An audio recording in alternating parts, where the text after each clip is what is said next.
I'm into that kind of fruit. Yeah. But I like how Chipotle Cava is like they're so variable. Like, probably lights. Oh, those are lights. My neighbor has those, I think, to ward off raccoons in his yard because he has a lot of trees. Oh my god, they look like fireflies. They look so cool though, don't they? I really like it. So it adds to the mood. But unfortunately, I can't take credit for that. There's a Matt, sit wherever you like. Oh, yeah, the Javos and the Eugenia species though. Okay. They're in Myrtaceae, which is guava family. Uh-huh. And I only just started getting into actual guavas. Yeah. But Eugenias are the coolest plants I've ever grown. Wow. And I've grown everything you can think of. How did you start getting into like tropical fruits and stuff? I just wanted a couple of cherry trees in pots. And I was always one to look for like the exotic heirloom tomato or something like that. So I was like, I'm looking and I'm like, what's Suriname cherry? What the heck is that? You know, and it kind of looked like a tomato. It was like a pumpkin-shaped, wrinkly-looking thing. Yeah. I had like ribs. So I'm like, oh, I'll check that out. Turns out it's Eugenia uniflora. It's the most common one. They're kind of invasive in Florida. Oh. I got my first fruit off of my first 2 plants this year, actually. Yeah. And they're interesting. They tasted kind of like red bell pepper, very sweet though, with tomato and like Italian herbs. Oh, interesting. But with like fresh picked pineapple and strawberry. Whoa. Yeah, it was really bizarre. That's cool. I also picked one a little early, and it tasted extremely terrible. Uh-huh. As it goes, yeah. But the Eugenias, there's different, sub genre within the genus. Yeah. And like Eugenia classiciana, which is one of the hardest plants, I guess, to keep alive in cultivation anywhere. Oh, interesting. Anything from the Cerrado of Brazil, it's got a unique climate, and the soil's got aluminum in it, and everything there fruits the opposite time of year as most fruits would. It's really bizarre, and there's a thing called the Cerrado curse. But Eugenia classiciana is from there. It looks like a pear. It's like golden bronze with like peach fuzz, and it tastes like lemonade. Whoa. Yeah, related to guavas. And That's then there's wild. a few other species that have the same kind of skin and color, different shapes, and they're way easier to grow, I guess. Yeah. I actually flowered one, Eugenia Pawpaw, known as a spicy loquat, but not a loquat. Oh, and I don't have any loquats. I've been asked by someone who was buying a fig tree, and then I sold a few species called bronze loquat from Vietnam. Okay. They're like ornamental, like my stuff. So I'm more about trying to keep things that taste good, but now I'm all collecting all the Eugenias like Pokemon. Yeah.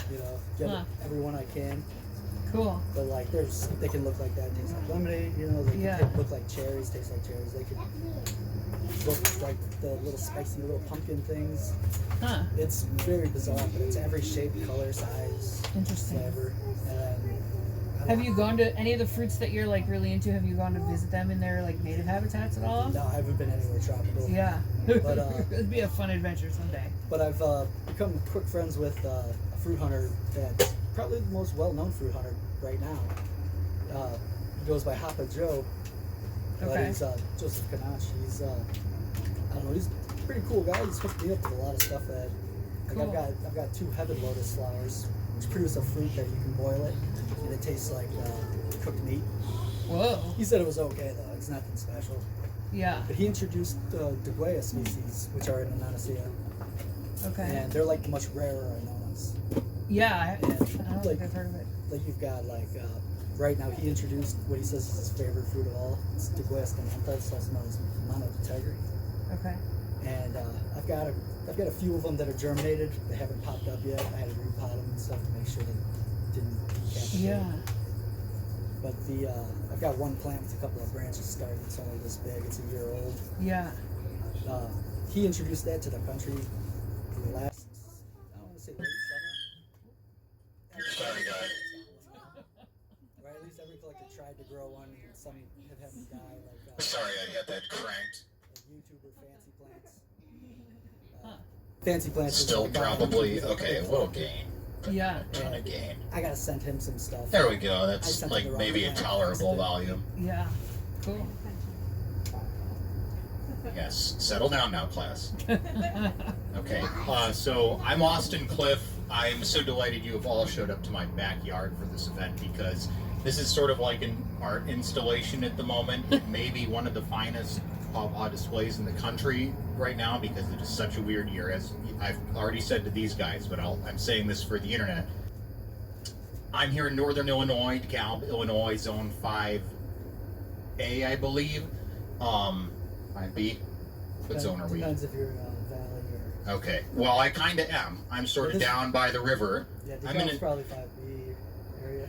I'm in a tent down by the river, hanging out by my trees, trying to ward off possums because I'm one of the lucky few that has fruit this year. There's a lot of poor crops, 5 to 10% of normal in vast swaths of the country where pawpaws are more well known and more desired. And they're pretty desired. well, yeah. Song, did you make it to the Ohio Festival? You Not were there. this year. Oh I no, you went weren't there. last Okay. year. Yeah. But I mean, they were rationing supplies to. It was $30 a pound for Jesus fruit, Christ. and limited to a half pound of fruit per person. And they were giving samples, which I have to hand it to them. That's great because if you're going to pay all the money to get out to the festival, you better be able to at least try some pawpaw. But like the NAPGA tent had, I don't know, maybe 15 to 20% of what we normally have from the fruit growers that are North American Pawpaw Growers, the North American Pawpaw Growers Association, NAPCA. To that end, I'm up here in Illinois. I didn't have as bad of a frost event as many other parts of the country, and my trees are in their third year of fruiting now, so I'm getting some nice ones, and I have some trees fruiting for the first time this year. I did want to show this for the true believers here because they have shown up. Shout out to Song and Matt, Pawpaw aficionados. Let's see if this shows up and how it shows up. Well, just know that I'm maintaining a spreadsheet for the Ohio Pawpaw Festival winners. Oh, nice. Maybe if we zoom in this way manually. Just focus. Bear with me, guys. Well, the point being that there's some issues with the spreadsheet. The festival in Ohio goes back, this was its 25th year this year, and there's records going back, well, there were contests going back to 1999, but as you can see, the areas that are in that really bright red are missing data or stuff that I have problems with. In 2015 and 2016, there wasn't even data available online, and NAPGA President Dan Matisek contacted me about it, and they had a call out on their page looking for gaps in the spreadsheet. Jerry Lehman and Ron Powell maintained one, and there was Facebook records of the winners, but there was a lot of holes in the records. I ended up scouring fruit forums and the Ohio Pawpaw Festival Facebook page to get most of this information, but there were still a lot of gaps, and it turns out that my wife's notebook, which I don't have my hands on at the moment, I would have to go digging in the house, and I'm not going to, but essentially she had the most thorough records that were available for 2015 and 16, I do believe, which would have been in red. So this is what you're looking at, is about the most comprehensive spreadsheet that has been assembled, I believe, of the Ohio Pawpaw Festival winners. So you should also notice that in 2015, I don't know if you can see it. Let's see if we can center it, but I've got the award, and that's actually about center screen. You see in yellow, it says Puddin' Cup or PC1 Austin Cliff. For size or taste? Taste, third Nice. best. And I've got the award here, and I'll show you the award plaque. Cool.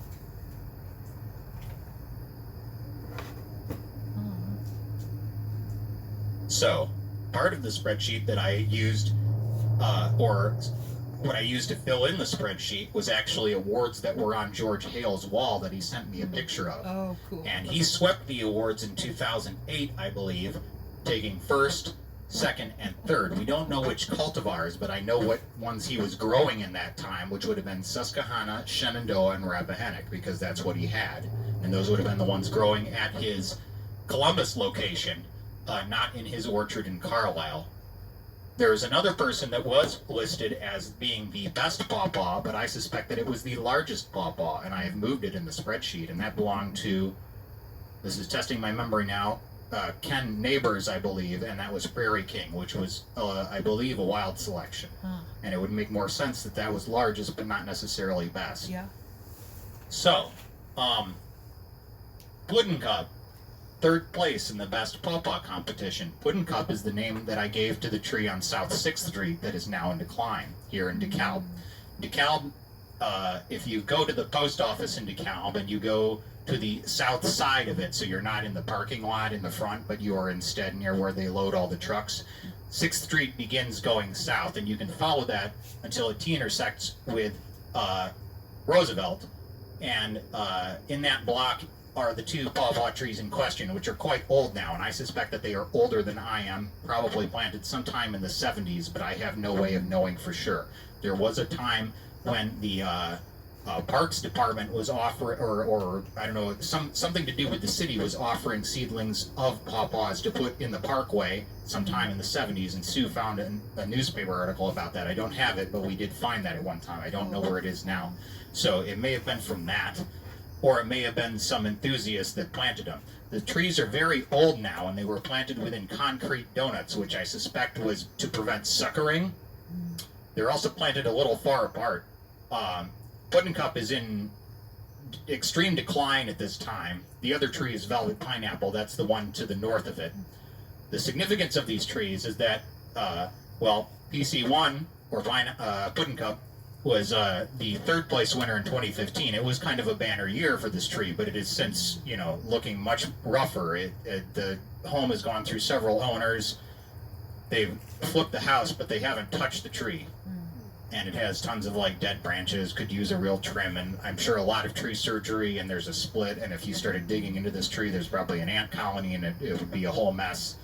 Woody Walker had an article about rehabbing a tree with plaster and stuff, and it would be a whole undertaking. The fact that those concrete donuts are there, I think they're choking the trees, because at this point they have at chest height maybe 10 to 12 inch diameter trunks. These are very, very old trees, probably in the 40 to 50-year-old range, which is very old for a pawpaw, as they say.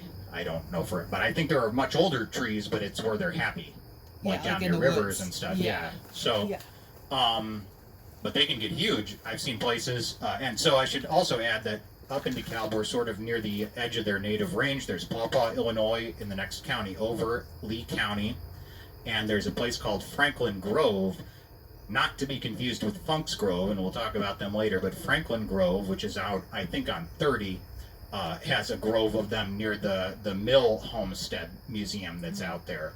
And I've never seen fruit there, but they have very, very sizable, big trees in a hike that goes down into this area where there's a bluff face along a river. They're protected.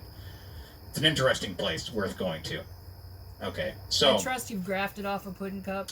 That is correct. In fact, the tree that put out the... Okay, so moving on to my Sorry, other... do you want questions or do you want to save them for the Save end? most of them for the end, but if they're pertinent, I'm fine with it. Okay. So, it's a small crowd here. You guys know the basics, and we'll talk about the basics for those who don't in a minute. For those of you that don't know, I have a YouTube channel. It's at Creme Dementia. This is going to be on that channel, I'm sure. But I'm flogging it now while I get my next notes. But I had it written out because I really should have at the festivals when I was meeting all these folks for the first time that are interested in pawpaws.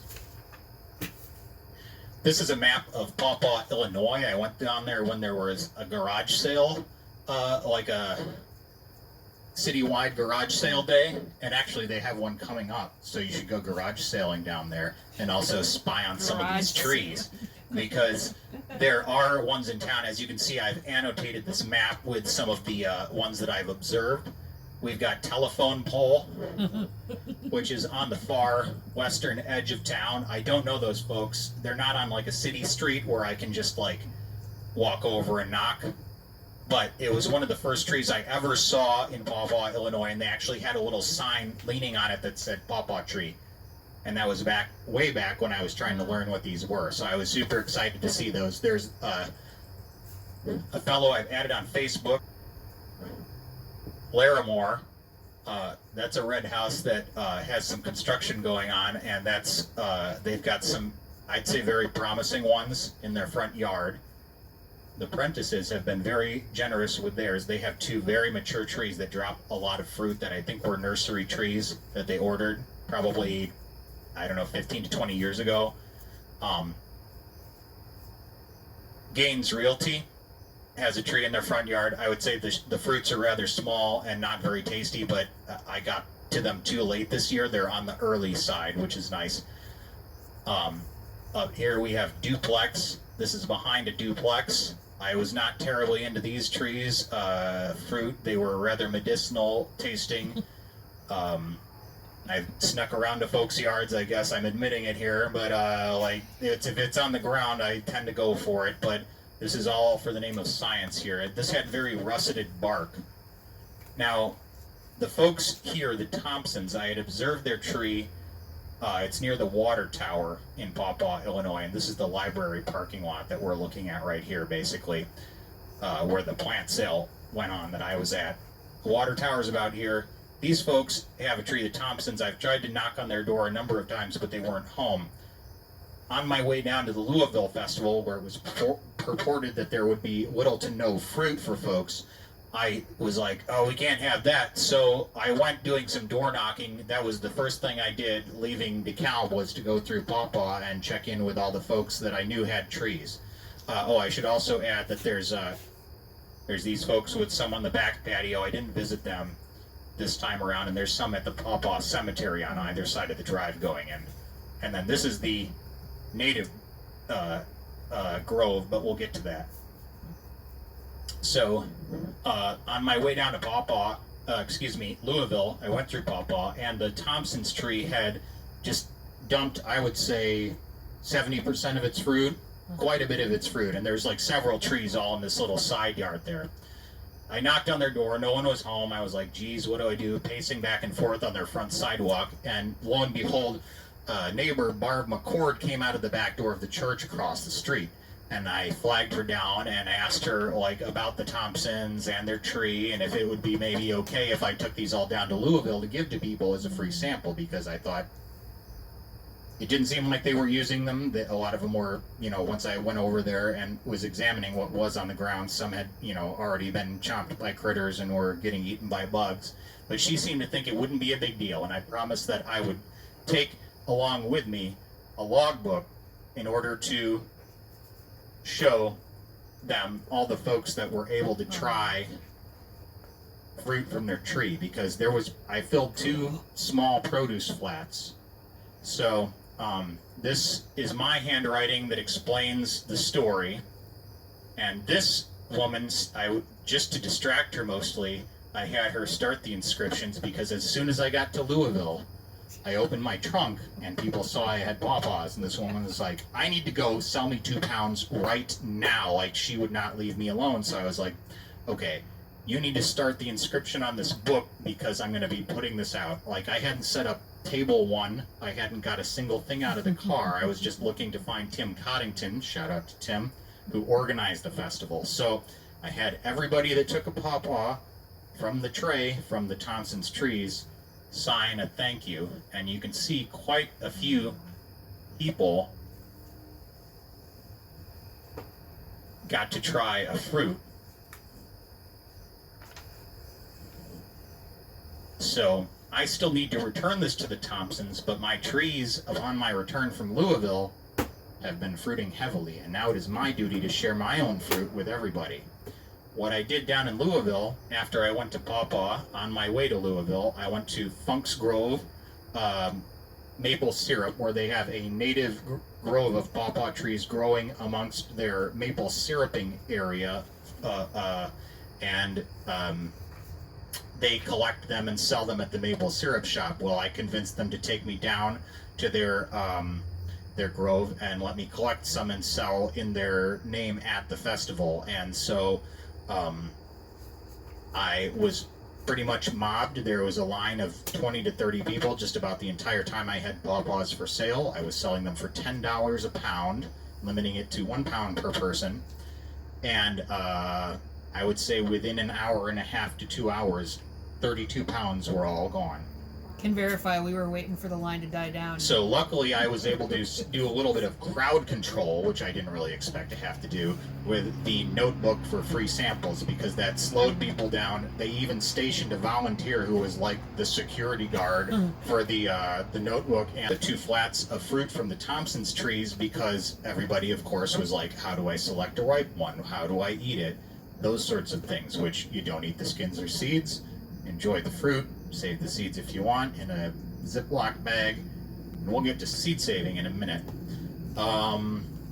You know, but just the basic questions for the people that have never had one before and wanted one. And these were good tasting fruits. They were just small and seedy. They would have been hard to process anyway into anything. So it was a wonderful thing to have to give to folks to try, because they were tasty. Just tiny. And there was still plenty on their trees, but the neighbors seemed to think that they wouldn't be bothered by me taking them, and I think it was maybe the best thing to do with those fruits. Kitty. Oh. Please save her meows until the end. She is meowed in just about every one of my YouTube videos. Okay, well, here's something to talk about in Louisville. After I ran out of fruit to sell and to give away in Louisville, I decided to do some taste test panels with folks, and we're going to do that here in a minute, and I'll explain that. But these are the varieties, which are mostly, well, they're designations that I have for local trees, and I'm not going to say much more about that at the moment. In fact, we'll talk about that later, because I don't want to influence any judging. But we're going to format this similarly to how I did in Louisville, which was to have folks give their initial taste score, reserve a little bit of bite for later, taste all the ones in the panel, and then come back and render a final score. But leave their initial score, and then they can up or lower their score for, you know, once they've tasted them all and gone back and tasted them again if they want to. So this is Your Resource for Living magazine. This is put out by Resource Bank. And my friend Sean Beck, sadly, that's a B. Sadly, I got some tape on the cover and it peeled it. I stole this from the dentist, by the way. I couldn't find my copy, but I had him autograph it. Sean is an interesting character. He was here earlier today, and I think he's going to be doing some interesting networking for me, but I really wanted to share his story. This was something that he did during COVID, basically, because he was paid to stay home. He decided to start running all over DeKalb County and tracking his runs, and just trying to run, if I can get the camera to see it, like tracking his runs on all the streets. So he'd like go run out to drive out to Shabana or wherever and run all the streets. And he did this for the entire county. I think maybe more than. Well, go to Your Resource magazine for all the facts. But Sean was a coworker of mine at Industrial Artifacts years prior, and he is from Pawpaw, Illinois, and he told me about the native grove of pawpaws that grows there. And where that is, there used to be a golf course in Pawpaw, Illinois, and if you trace the golf course down to this old railroad bridge, there's a grove of native suckers back there in sort of this no man's land. I'm sure it's some man's land, or some woman's land, but I don't know whose, and this was many years ago. So that's a native grove. I dug a sucker. It did nothing for 2 years, and now it's one of my largest trees. And that one is top grafted with Puddin' Cup, which was the 2015 third place winner, as you might recall, the trees on South 6th, but the original Puddin' Cup is sadly in stark decline. But my tree put out fruit for the first time this year, but it's an early tree, which is particularly of interest to me. The reason those two trees I think are so fascinating is because one has bountiful, lots of clusters of small, tasty enough fruits. They're seedy, but there's just always loads of them, and they're early. The other tree is later, but has larger fruit that I think are very, very tasty, but usually there's not that much of them. And I suspect part of that may be a pollination issue, but because the trees are so far apart, and also but because Puddin' Cup is the early one. But I have grafts from both of them now, and all my seedling trees were basically their heirs, so to speak. And what I thought was extra cool about those trees is that basically if you combined their two traits for like sort of an average, you would be getting tasty, medium to large size fruits in bountiful clusters, and that is, I think, what has happened with VP3, although I have some other promising seedlings as well, though I don't think they're necessarily cultivar worthy, but we'll see. I mean, the one that's VP3 is growing in the shade of the walnut tree and still putting out quite a bit of fruit. I sort of wonder what would happen if that was grafted and put in an orchard with irrigation. So, we'll not know until that comes to pass. So, Sean was from Pawpaw, and he's the one that told me about these, and he was part of what started this adventure, and it was cool to visit with him today and talk about that. Let me add,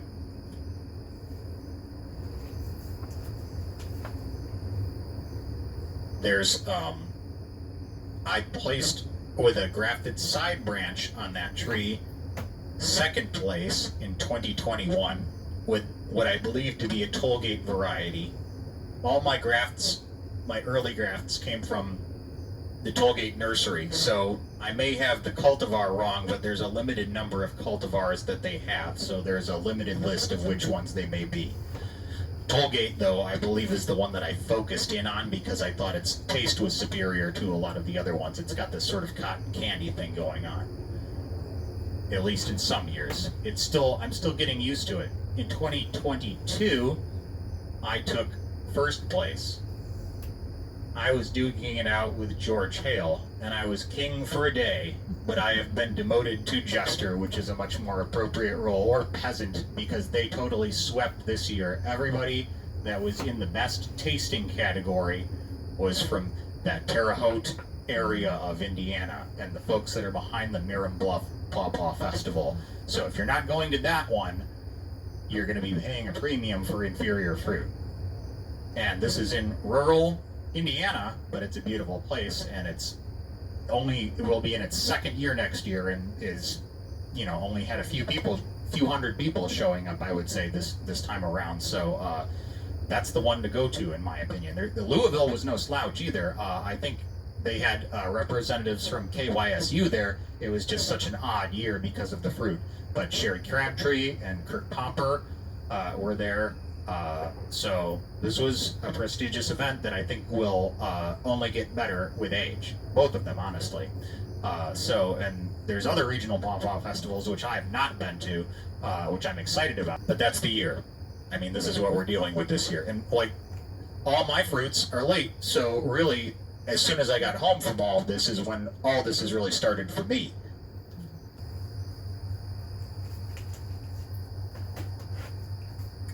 Thank you for humoring me and letting me play AV Club, by the way. This is totally doing it for me. I should, let's see here. Yeah, one last thing about my trip to Louisville. On my way to Ohio every year, Ohio Pawpaw Festival, I've been going since 2014. Sue printed this out for me on demand from Amazon. It's a book by James A. Little. It's a little book. It really isn't very long though.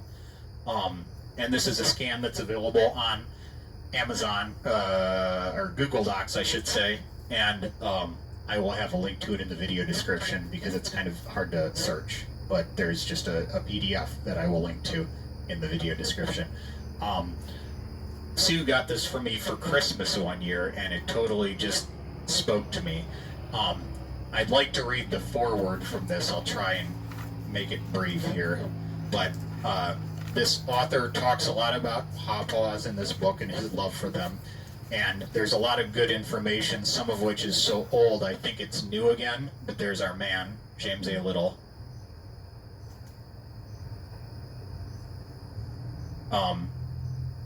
We incidentally found his grave on findagrave.com. He's buried in Cartersburg, or I guess it's Plainfield, Indiana.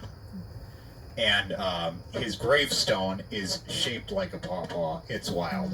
As soon as you see it, you know. And I think it may be the only monument that is dedicated to pawpaws. So this graveyard is right on a busy highway in Plainfield, and it's a blink and you miss it sort of thing, because there's just a pull off and there's this very shaded side road that you wouldn't see from the road, and there's a locked gate, just, you know, cable, come on in, and you have to traipse back there, but there is his gravestone, and it's very impressive. And I don't have a photo here, but I'll try to cut a still into the video. But the Hello. Hello. grab a seat, Greg. I'll get mine. I didn't Okay. bring my thing. So I just wanted to read this to you. In issuing this book, I have no fear of being accused of plagiarism, for I never saw an article written on the subject of the pawpaw, but the critics are not all dead. I should add that this is from 1905. So, having had a little experience, I will say, if you should ever contemplate writing a book, no matter about the quality of the book, you may expect criticism, especially by your dear friends and relatives. There are 4 classes you will come in contact with. Of course, there are a few who will sympathize with you and try to give you encouragement by wishing you success. And you will find a second class who will try to make you feel small by saying, "It's all right, but don't amount to much." And still there will be a large majority of your professed friends who will treat the matter with silent contempt. They have not even learned that you have published a book, and if their attention is called to it, they will not humiliate themselves so much as to look at it, as they have no time to read the stuff. And then if you are at all gifted, you can read the inward narrowness of their poor dwarfed souls. But do not be discouraged. There is still a 4th class, but greatly in minority, that you had better fear. They are those who are informed on the subject treated, men who are competent to judge of the merit or demerit of your production. If they endorse your book by speaking in commendation of it, all else counts but rubbish. If others enjoy talking and writing on subjects that most interest them, you should be allowed the same pleasure of communicating your thoughts to others. One man has the same right to write a book that any other man has. James A. Little. And I just love the Screw the Haters sort of intro to that. I immediately fell in love with his voice. I'll let you guys read the rest, but it's not very long, and you should. But anyway, back to his gravestone. I was visiting it periodically on my way to the Ohio Pawpaw Festival, simply out of convenience, because I would tend to pass through Indianapolis, where I have friends I would often stay with who also have pawpaw trees. Hi, Chuck and Rachel. That were from seeds that I gave them. But this cemetery is adjacent to a golf course, and there was a empty restaurant on the golf course where I would often park my car to walk over to this pull off where the gravesite is. And lo and behold, a brewery opened in this building, and what's more, they specialize in fruit beers. And I began to be obsessed with getting these guys' attention to the fact that they not only are next door to a Pawpaw celebrity's gravesite that is of some, I would say, significance and seems little known. Little known. I knew that they really ought to cash in, because I think if you put it out there, people will come. People are thirsty for products with Pawpaw in them, fresh or otherwise. So, I want to show off a couple of their beers real quick.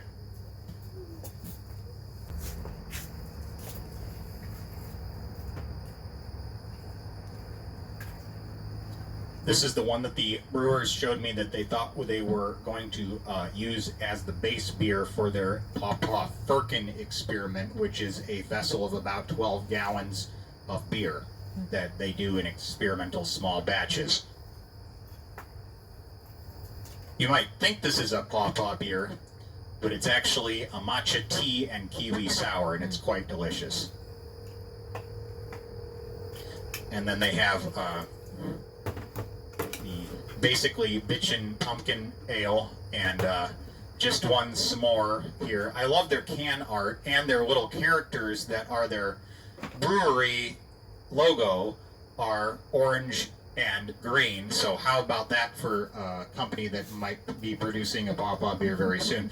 I should add that I thought they were initially the Brew Link brew pub because of the golf course, aka on the links, but it's actually a complete coincidence that they ended up on the golf course, and it's actually about bringing friends together, the Brew Link, through beer, which made me tear up a little bit.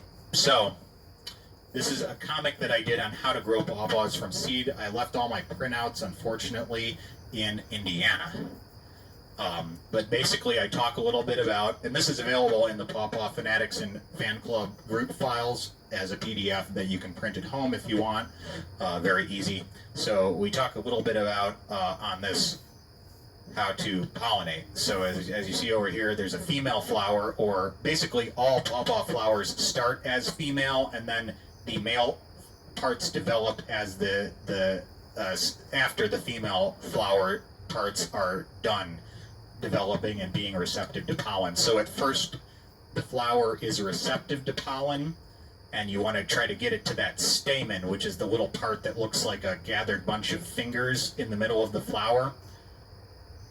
You want to deliver pollen to that from a male flower that's further along on another tree, and the pollen will be shed around the stamen. And I forget what the part of this.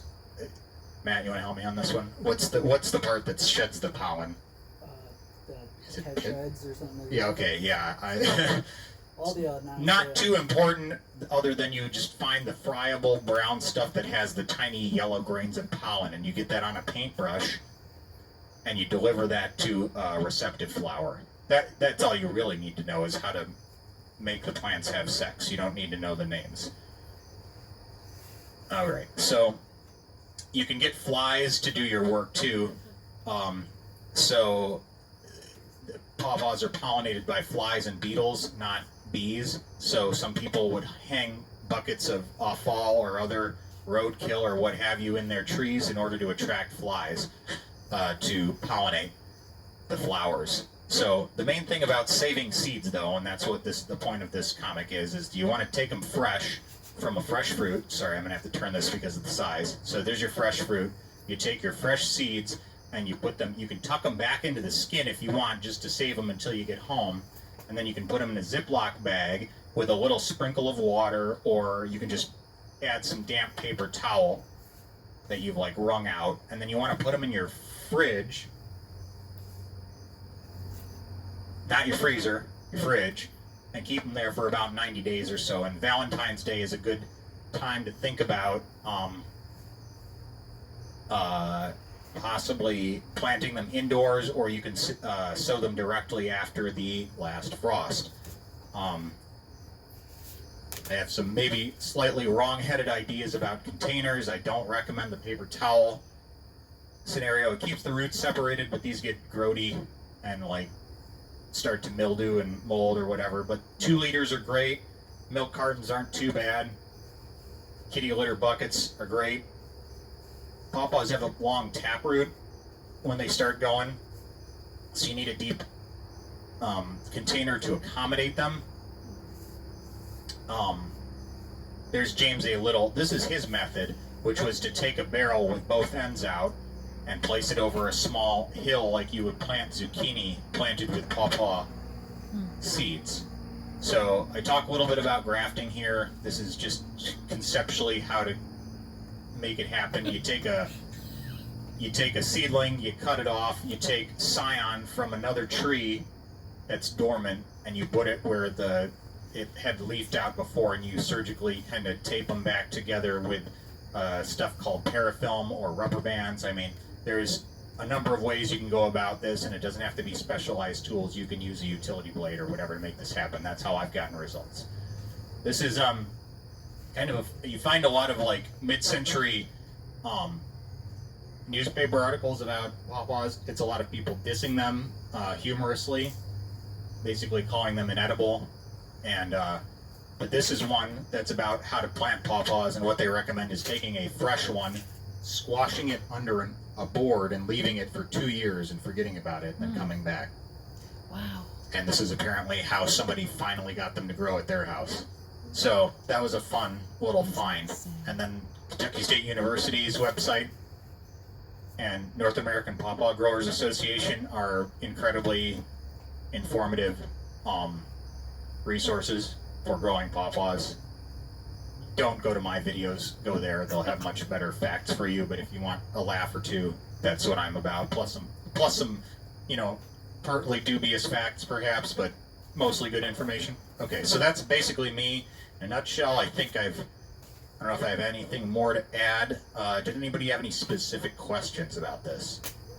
What kind of grafting do you use? What kind of grafting do I use? If you go to my YouTube channel at Creme Dementia, I have like a video that details 3 that I use. There's a splice graft, a whip and tongue, and then the modified bark flap graft that Cliff England uses.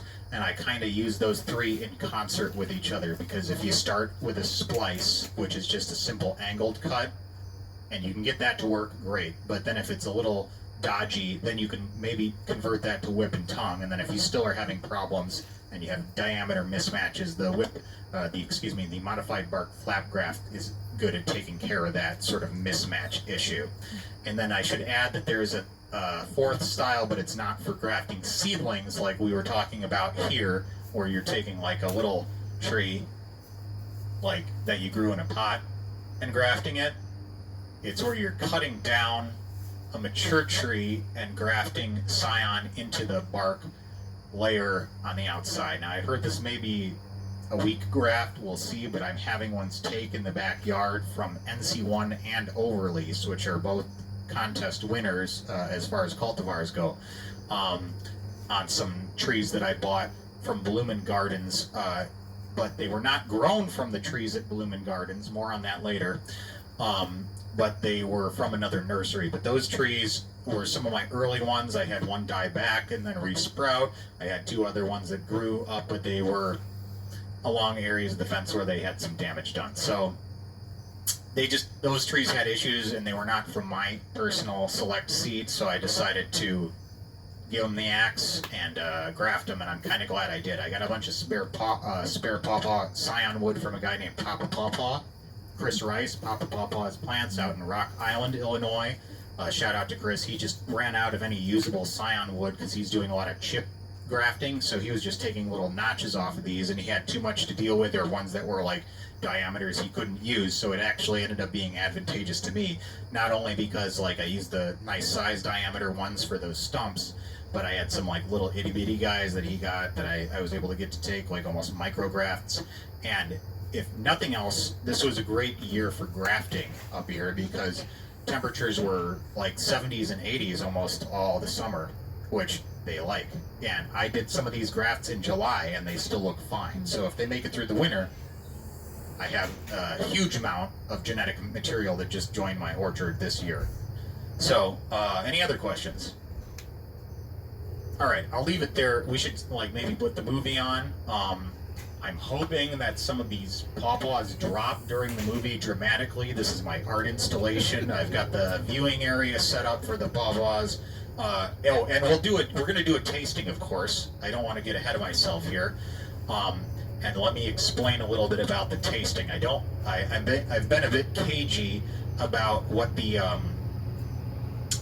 designations are of my like serial numbers for these trees, because I don't want you to know quite what you're tasting until the very end, because I have some, I don't want any influence on your judging. I just want your very, very honest opinions about what you think of these seeds, or not seeds, but these different seedling trees. I'm going to go over quickly the instructions for the taste test. So I'm going to cut up a bunch of pawpaws, and I'm going to give everybody a plate that has like a labeled spot on it for each variety. And it's good that you joined us, Greg, because I think you're our next judge as well. So we're gonna not eat the skin or seeds. This is just eating pawpaws in general. Don't eat the skin or seeds. Don't dehydrate them. It's been linked to sickenings akin to food poisoning. Annonaceous acetogenins possibly are being concentrated in the fruit. Anyway, just don't do it.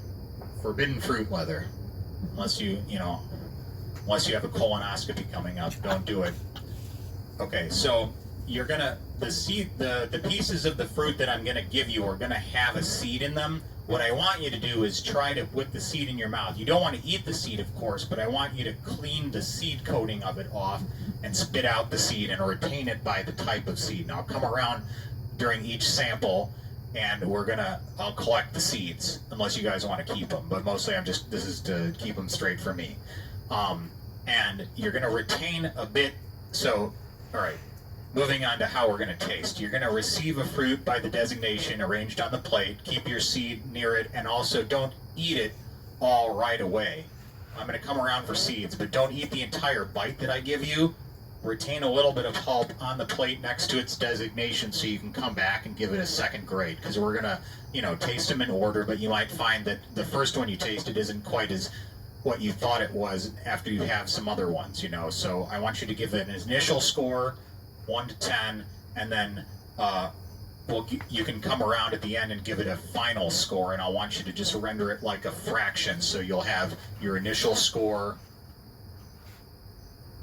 followed by your final score. That's just an example, and that's VP3 is one of the fruits, and then we'll bag that fruit. So I thought it was average at first, just hypothetically, and then after tasting all the other ones, I thought it was better. Maybe it was more of a 9 than a 7. But I don't want you to cross off your initial impression. Your plate's going to look like this. I want you to write your name in the middle, like I've done. And then you're going to get W, PC2, PC3, PC4, BG, Fran, TG, and VP3. And everybody's going to get a judge's plate like this. From there, you can just write your grade on the plate if you want, or I can start, I'm going to record it all in here, so I'll get everybody's name, and then we can collect the scores as we go on, but I want to get a pencil for this.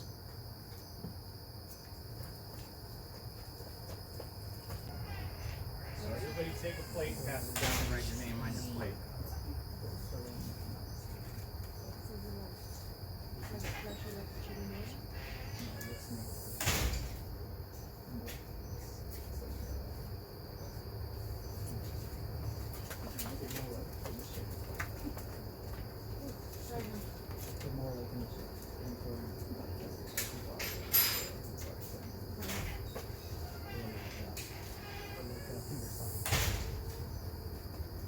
Sorry if that was too long-winded, guys. All right, who are my judges? Just call out your names. I know I got Greg. Thank you. Greg. Val and Matt. Song. Yep. Jenny. Yes. Do we have any other kids here that are judging? Yeah, you guys. Yeah. You're gonna each do a plate. Oh, okay. Okay. I've got a basement bathroom too. If anybody needs, I should add. This ain't the Ritz, but all right, Fable, right? Is that you? No. Oh wait. Sage. Thank you. Okay, Finn.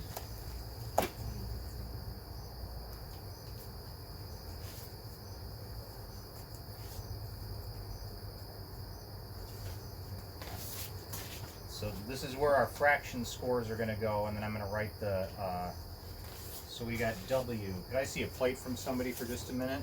Thank you. Got W, PC2, PC3, PC4, BG, Fran, I'm just going to put Fran over here, TG, and VP3. So everybody should have those on their plates. Everybody with me so far in terms of what we're doing? Okay, so we're going to start with W, and I'm going to cut some out, and you can just take some onto your plate. I'm going to cut some up, bring it out, you can put it on your plate.